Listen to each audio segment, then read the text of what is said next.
Alors, le 30 septembre, alors, journée ensoleillée, un soleil, la température idéale, une chaleur chaude mais douce, et comme un bruit de grillon. Très agréable, très très ressourçant. Alors, la récolte, toujours, donc je me pose, pas de débroussailleuse, je prends le temps. Et je me dis, je fais que la récolte. Et au lieu de travailler, on commence déjà par récolter. Changer de philosophie. Pas mal ça. Oui, autant profiter du travail d'avant, hein. Donc oui. Donc j'ai encore des courgettes de Nice. Courgettes jaunes, je suis content. J'en ai donné à la voisine. Je peux récupérer des pieds de fraisier aussi. Quand je veux. Là, je découvrais... mes pieds d'échalote. Alors là, j'ai bêché. Je suis loin de maîtriser les cultures. C'est la première fois que je fais ça. Ça doit être un oignon. J'avais plié la tige pourtant, mais bon, j'apprends un peu sur le tas. J'ai les cardons. J'ai coupé quelques grosses branches. Voilà, vous voyez, il y en a encore des courgettes de lit. Voilà, les cardons. Honnêtement, tout ce que j'ai, la majorité que j'ai planté, ça a marché. Bon, il y a quelques petits ratés, mais je suis très satisfait là-dessous. On a des patates douces, je verrai plus tard. Des poires de terre. J'ai arraché les carottes. Là. Il reste les poireaux. La technique est pas mal.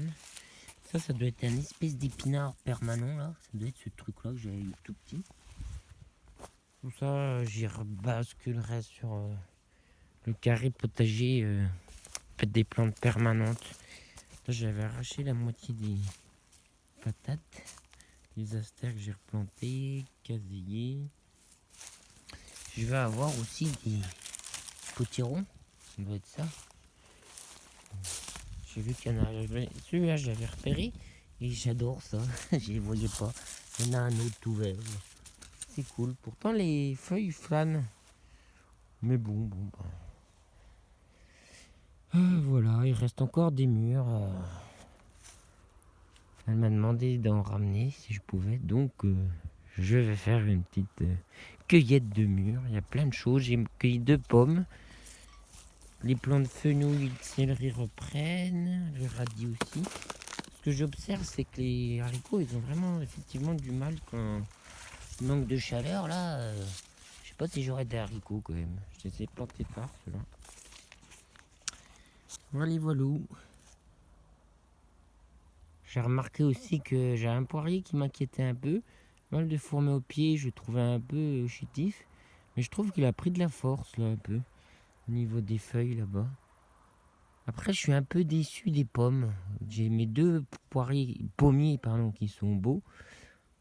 Je suis pas trop satisfait de la qualité des pommes. Ah, ça va, peut-être que en grandissant les autres années, il y a quelqu'un qui est une amie chez ma copine qui travaille. Et ce qui est rigolo, c'est qu'en plus, c'était une ancienne collègue de ma mère et sa fille était au lycée avec moi. Et elle nous a donné, enfin tout ça pour dire qu'elle nous a donné une cagette de pommes et je crois que c'est des reines des rainettes. Heureusement, j'en ai un, une reine des rainettes. Et ça m'a, voilà, j'avais envie d'en manger plein de pommes. Donc j'espère que ça fera pareil avec celui que j'ai. Voilà, petite betterave. Qu'elle grossisse. Je remarque l'importance de la chaleur quand même, hein. C'est vrai qu'il faut qu'il fasse chaud. Allez, ça va faire 5 minutes. Les vaches. Et j'ai ma bête goji, j'ai plus de fruits, mais ça pousse vraiment bien, ça a l'air de se plaire. La rhubarbe, faut que je retrouve la rhubarbe. Je sais pas si elle a survécu. C'est vrai que j'allais à un endroit, je l'ai déplacée. Elle se plaisait bien, mais là j'ai encore un artichaut qui se cache. Mais je sais plus. Ouais. Bon. C'est vraiment là, des fois, que ça se plaît, les végétaux. Pas plus.